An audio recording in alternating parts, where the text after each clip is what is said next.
Êdî dehê tebaxêm di dîroka Tirkiya nû de wê cihekî xwe yê taybet bigire dibe ku ji niha opê de jî weke her tim rojeke ku were bibîranîn wê lê were di Parlamentoya Tirkiyeyê de piştî nîqaşên dûr û dirêj yên 12 saetan ku heta direngiya şevê dewam kir vê carê pêşnomeya qanûna çarçove hate erêkirin piştî dengdanê atmosfera li parlamentoyê hema bije veguherî vê carê cihê pîrozbahiyê parlamenteran bi çepektirêlê û duruşmeyan encamên dengdanê bi kêfxweşî pêşwazî kirin. Ev gav weke qonaxeke girîng di pêvajoya nû ya siyasî de tê nirxandin. Hem wextê vê yekê Dem Partî ji got divê qanûnun bi lez di rojnameya fermî de were weşandin êdî da ku bikeve meriyetê.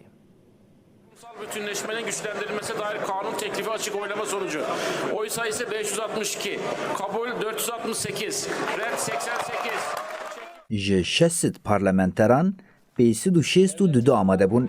Ji van 488 gotin erê.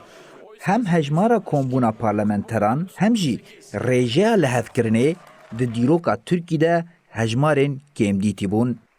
Teklif kabul edilmiş ve kanunlaşmıştır. Hayırlı olsun.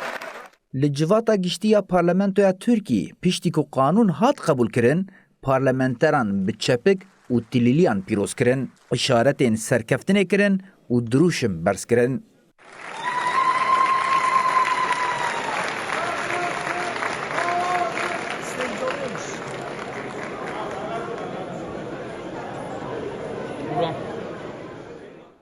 Piştî vê serokê MHP Dewlet Bahçelî yekser berê xwe da rêzên Dem Partiyê û ew pîroz kirin.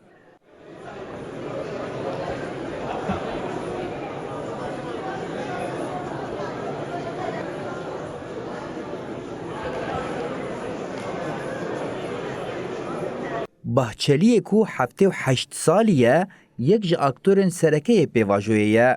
Ji saetên destpêkê yên nîqaşa di parlamentoyê de heta dawiyê amade bû. Çok yüksek bir oyla kabul edildi. Bir şeyler söylemek ister misiniz? Hayırlı uğurlu olsun efendim. Piştî vê ji bilî İYİ Partiyê Kurdî jî pêvajoyê ye, hemû partiyên din ev dengdan li hevdû pîroz kirin.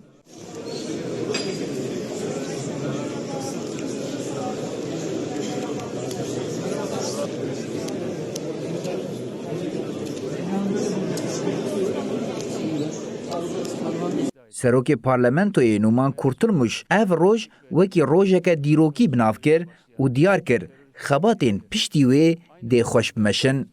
Değerli basın mensubu arkadaşlarım, bugün hep beraber Türkiye Büyük Millet Meclisi çatısı altında tarihi bir güne şahitlik ettik.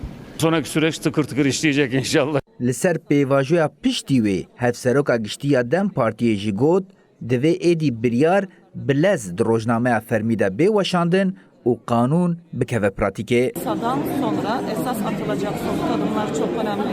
Yasanın hayata geçmesi için bir an önce kurulun oluşması, MGK'nın raporunu hazırlayıp resmi gazetede yayınlaması ve böylece yürürlüğe girmesi yasanın çıkması kadar önemli ve hayatidir.